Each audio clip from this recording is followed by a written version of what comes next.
পশ্চিম মধ্য বঙ্গোপসাগর এবং সংলগ্ন উত্তর পশ্চিম বঙ্গোপসাগরে নিম্নচাপ তৈরি হয়েছে।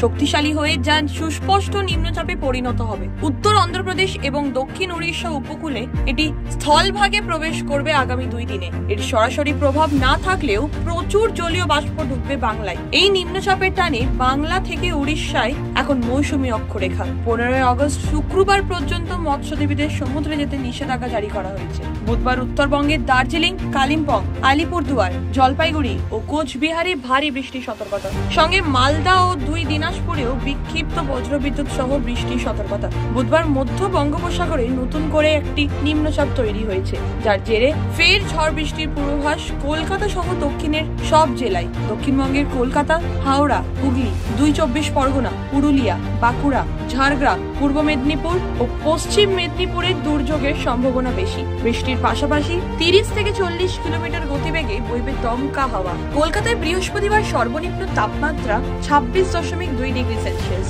বাতাসে জলীয় বাষ্পের পরিমাণ বা আপেক্ষিক আর্দ্রতা 71 থেকে 98%। আগামী 24 ঘন্টায় শহরের তাপমাত্রা থাকবে 27 ডিগ্রি থেকে 32 ডিগ্রি সেলসিয়াসের মধ্যে। ব্যুরো রিপোর্ট, খবর বাংলা।